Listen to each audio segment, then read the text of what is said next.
Nos corrieron a todos, a toda la familia, bueno, obviamente, a toda la familia. Vivíamos aquí ¿cómo se llama? Entonces, Sí, ¿puedo? sí, sí, sí. Ah, Ahí. pon la cámara y vuelvo a empezar, ¿ok?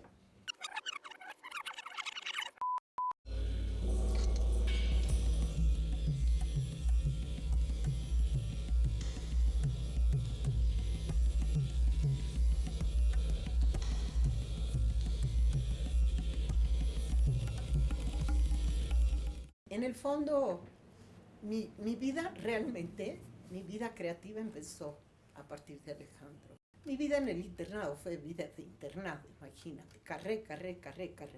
Y yo con las inquietudes, la señora del internado pues decía, ich kann nicht mit diesem Kind, decía en alemán, porque fue un internado alemán, no puedo con esta niña.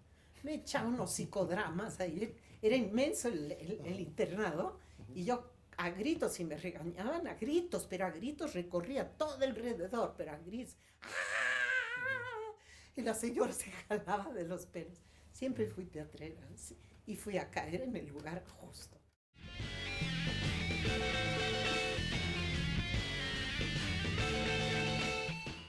Entonces me presenté toda cerecita, yo era muy seria para mis prácticas, y llegó el grupo Pánico, todos vestidos de cuero, con las melenotas, etcétera, etcétera, y con Alejandro a la cabeza, desde luego. Entonces, pues todos sentados, serios, y Alejandro se sentó hasta atrás y yo estaba delantito de él. Y durante todo el curso, el taller de yoga, yo oía ruidos atrás de mí que hacían con las posiciones de yoga y todo, ¿te acuerdas de las fábulas pánicas? Sí. Entonces, yo era muy seria, muy formal, salí de la escuela propia y todo, trabajaba como secretaria, a mis horas salía, entraba, ganaba mi salario y todo. Y decía, ay, ¿qué pasa ahí? Y volteo a ver, y entonces encuentro a Alejandro feliz de la vida, mirándome las petacas, y él nada más lanzó una sonrisa de oreja a oreja. Yo dije, ay, qué tipo tan raro, ¿no? Es chistoso, es chistoso. Para mí no era chistoso, porque como era virgen, entonces este señor que me está viendo el trasero por quien se toma, ¿no? Era fresa, se puede decir. Todos sus trabajos eran impecables, pero impecables, ¿sí? En tanto en lo artístico como en lo profesional. Él hacía teatro, hacía cine y hacía cómics. Y era polifacético. Que es un sujeto de enormes metamorfosis. Es este hombre que no cree en los poderes, que cree en el individuo, que cree que el individuo se va a salvar a sí mismo, pero tiene que establecer una senda, y ahí es donde entra el discurso zen. Siempre fui teatrera, sí, y fui a caer en el lugar justo, porque todo eso me lo sacó Alejandro para afuera, ¿ves tú? En forma creativa.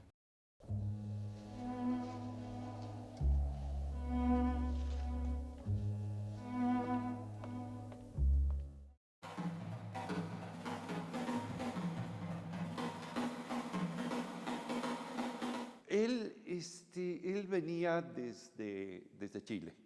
Él empezó a hacer pantomima en Chile. Luego emigró a Francia y allí ingresó a la escuela de Marceau. Pues Marceau, nada tonto, se dio cuenta del gran talento y la gran creatividad que tenía mi maestro y lo invitó a trabajar con él.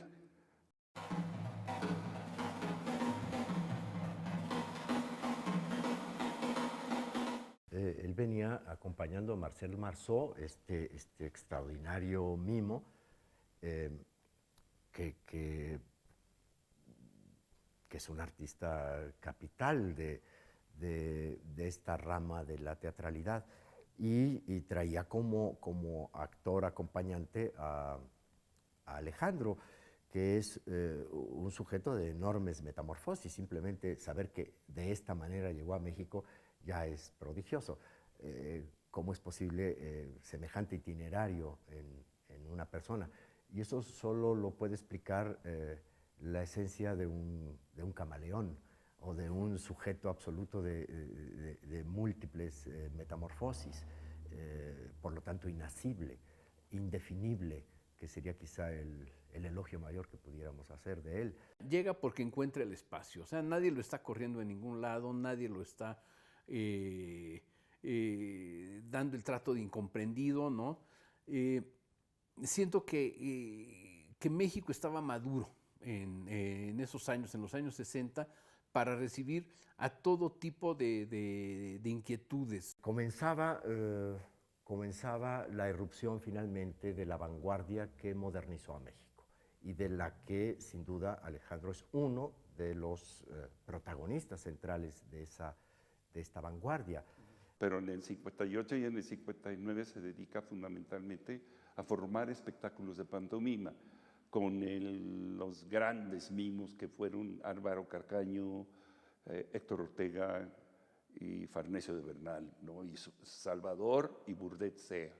Él formó dos grupos de mimos, uno en la Escuela de la Anda y otro en la Escuela de Bellas Artes, de sus alumnos más destacados. De la Anda fui yo el elegido. De Bellas Artes hubieron varios como Héctor Ortega, Betty Sheridan, Álvaro Carcaño. Que el teatro es la suma, como diría Hegel, es la cúspide de las artes, es la cúpula del edificio cultural. Y esto sucede hasta después de los años 50 y se consuma en los años 60, que es exactamente cuando llega Alejandro Jodorowsky a México. Una renovación que supone el resultado de un proceso dialéctico de vuelta a la tradición para generar a la vanguardia, que es el movimiento que surge en la Universidad Nacional y que protagoniza un grupo de hombres de teatro encabezados por Héctor Mendoza, pero no solamente por Héctor Mendoza, sino acompañado de gentes como Gurrola, como José Luis Ibáñez y otros.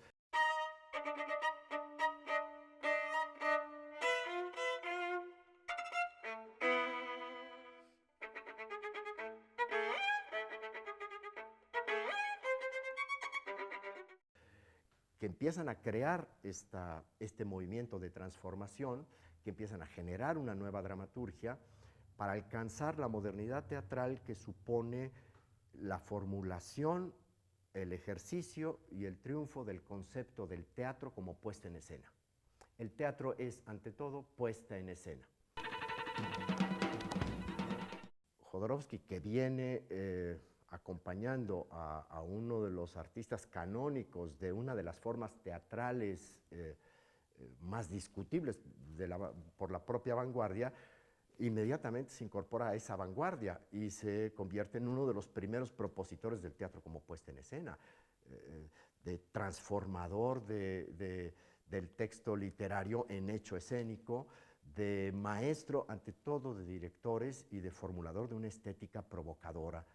Corte, voy a la segunda parte. Seguimos, sigue platicando.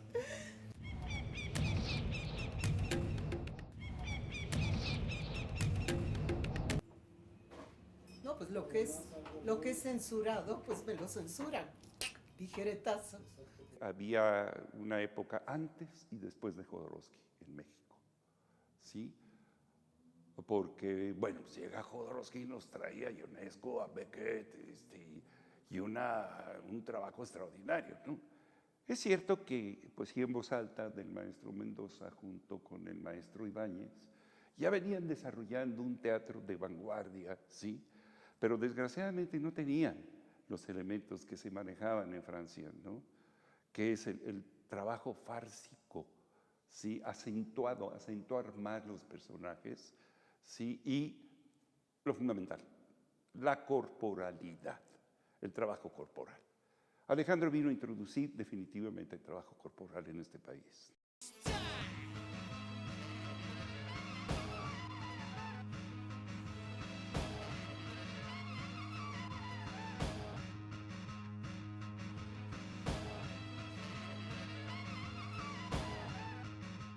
Cuando Alejandro llegó, montó cosas de Ionesco, de Beckett, de teatro del absurdo, que en México no se acostumbraba. El teatro en México era muy acartonado. Había cosas muy valiosas, pero muy conservadoras. Entonces Alejandro llegó a hacer la Sonata de los Espectros, que duró la noche del estreno. También clausuraron el teatro.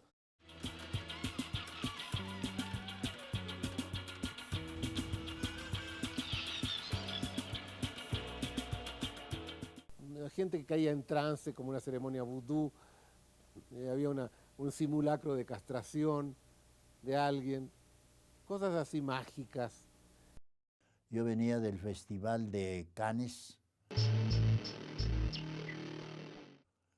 y de regreso me quedé unos días en París, vi teatro y entre las cosas que vi de teatro en París estaba El Rey se muere. Cuando vi la obra, yo dije, yo de alguna manera tengo que conseguirla y una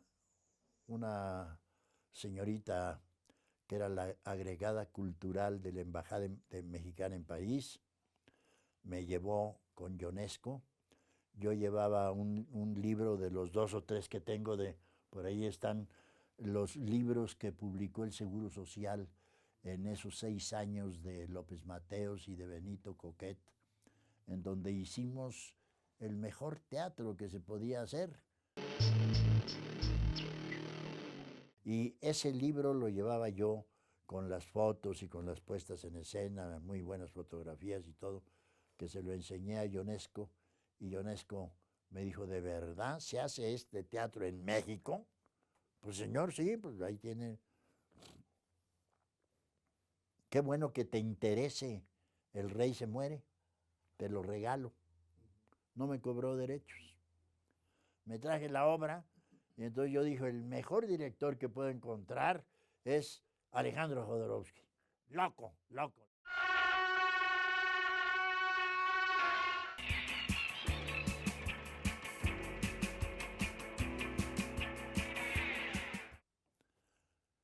No es absurda, es incomprensible en realidad, ¿no?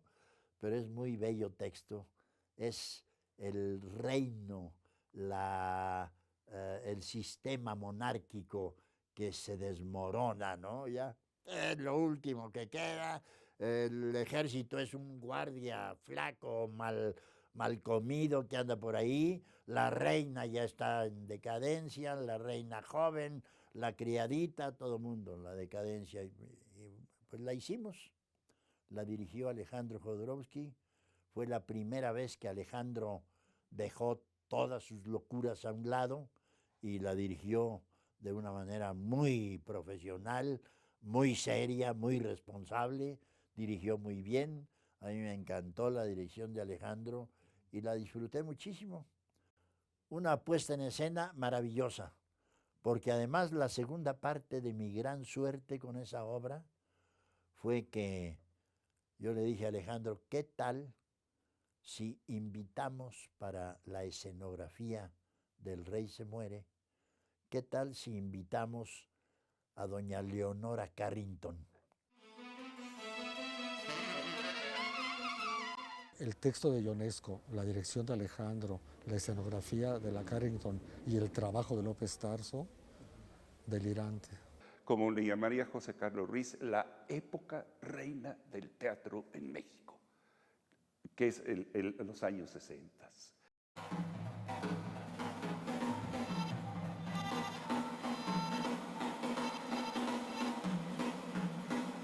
Alejandro rompió con muchas cuestiones que se pueden decir tradiciones, ¿no?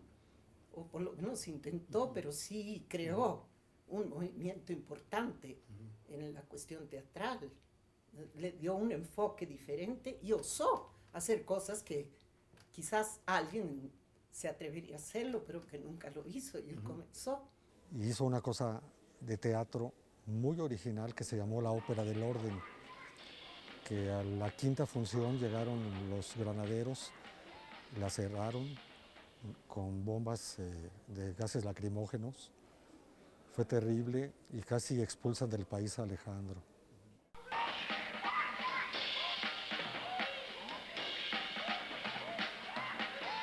Lo que pasa es que era una ópera rock adelantada a su época.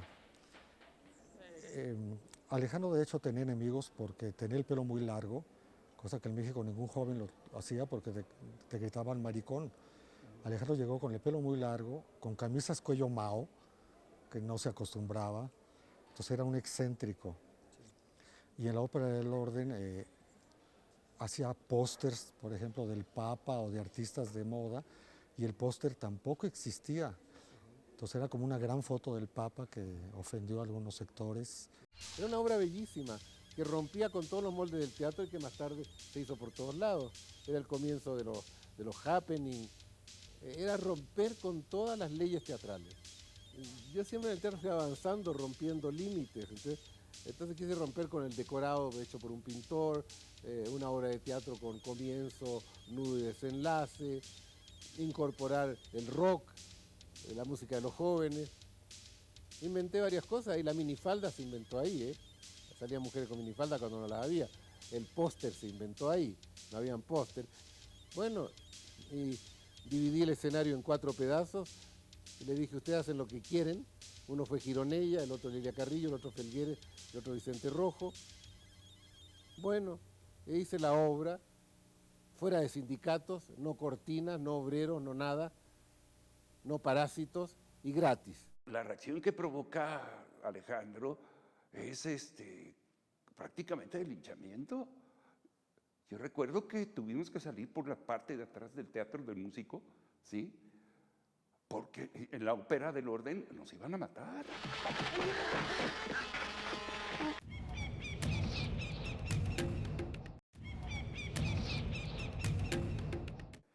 Llegó la Liga de la Decencia con todas sus huestes, tomaron el teatro y tuvimos que salir por detrás, brincando entre azoteas y casas y barras de casas que nos permitieron salir por detrás, ¿no? El Gironella se le ocurrió hacer un homenaje a Buñuel, donde puso a la mujer de Alberto Isaac, de monja en minifalda, y en un cáliz de la iglesia puso a freír chorizo. Oye, él fue el que hizo el escándalo religioso. Yo nada más puse en la tambora del rock una foto del Papa. No es nada poner un tambor a la foto del Papa. Claro que recibía algunos golpes, mientras el otro hacía el ritmo. Pero yo decía, el Papa da el ritmo.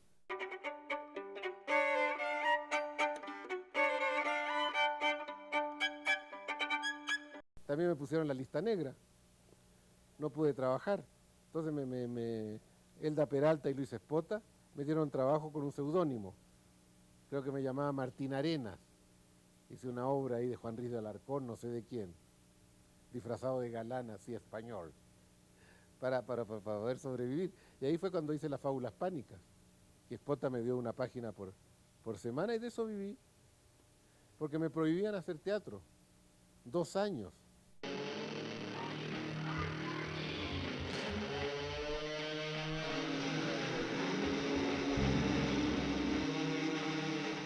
Su origen al que de alguna manera él es fiel es esto que él llama pues su visión pánica y que es un fenómeno que surge justamente a partir de su comunión con Arrabal, con Fernando Arrabal, en plena efervescencia de eso que muy mal definió Martin Esslin como teatro del absurdo.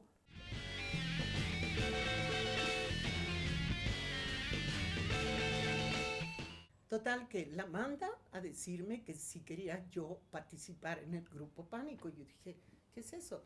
Pues el director quiere hablar contigo. Entonces fui con el director y me dice, tal día, tal hora, en tal sitio. Iba yo a contestar, ¿qué es esto? Pero tal día, tal hora, me presenté en el sitio que era su casa, en las calles de Puebla, al lado del Teatro Jesús, ¿no? ¿Cómo se llama? Jesús Urueta.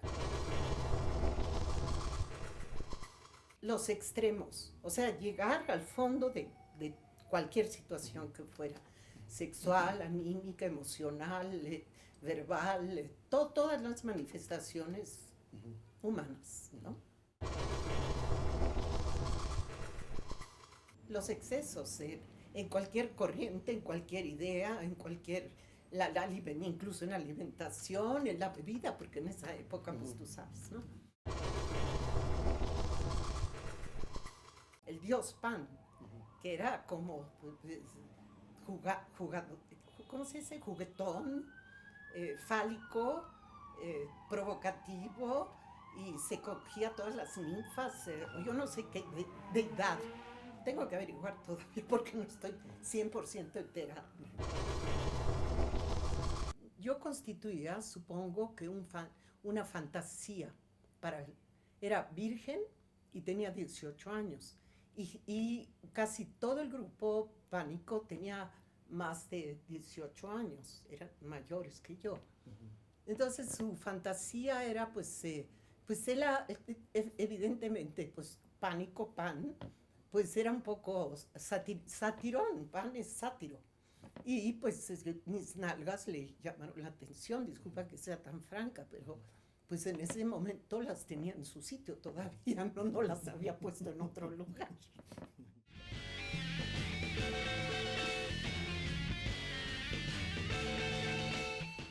Estaba en plena constitución con este grupo. Acababa de salir del surrealismo y creo que acababa de regresar de París o algo por el estilo, sí.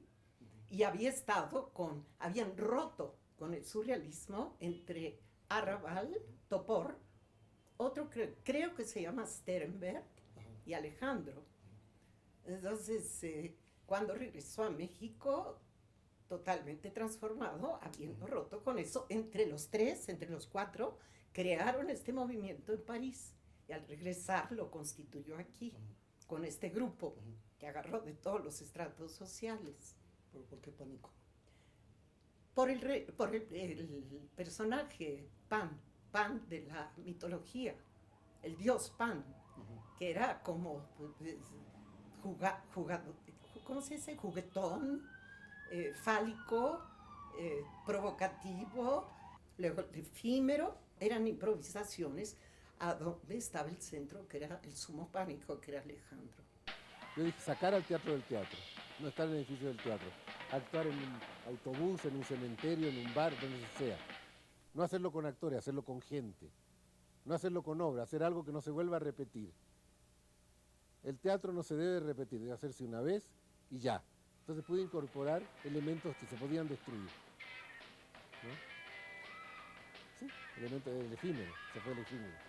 Gelatinas, animales, leche que se derramaba, tanta cosa. Y entonces hice el efímero como un proceso de llegar lo más lejos posible en el arte, ¿no? Eso actualmente ha dado origen a la performance. Como yo tocaba el piano, entonces rentó un piano de cola, medio vejestorio. Entonces fue una de las primeras cosas que sucedieron en ese efímero. Supuestamente yo tocaba piano en ese piano viejo. Y entonces Alejandro me sacaba del piano, me bajaba los calzones, yo estaba vestida de jovencita, con minifalda y muy niñita, me baja los calzones y me da de palmetazos en las nachas, pero de verdad. Ahora, ¿qué es lo que hace tanto Arrabal como Jodorowsky? Crear una situación de incomodidad al espectador y enfrentarlo a sus propios monstruos, a su propio peligro, para que tengan una relación en contra a lo que se está planteando. Fuimos como una familia, ¿sí? Se dice Grupo Pánico porque así pero en realidad compartimos muchísimas cosas.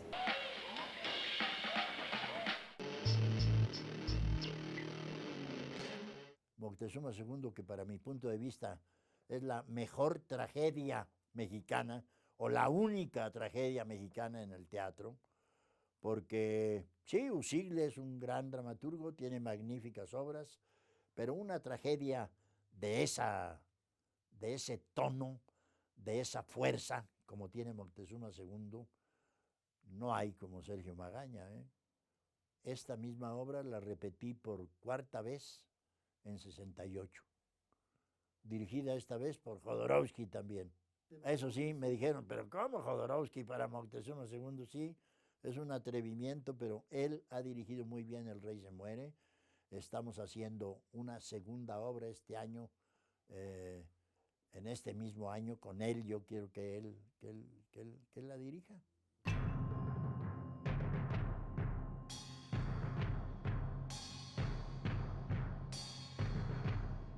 Y a mí me pareció su dirección muy, muy acertada, sin que él pusiera mucho de su talento creativo, que tiene muchísimo Alejandro de eso.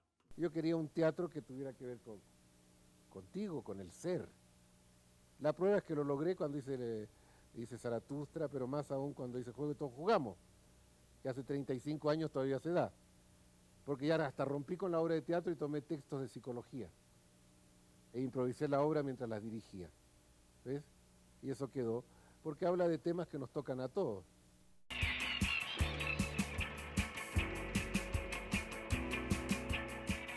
Todo su teatro era de credibilidad. Entrabas a un mundo que creías todo lo que veías, aún surrealista, aún de vanguardia, tú creías lo que veías y al creerlo lo sentías y al sentirlo lo sufrías. Era muy, muy intenso, Alejandro.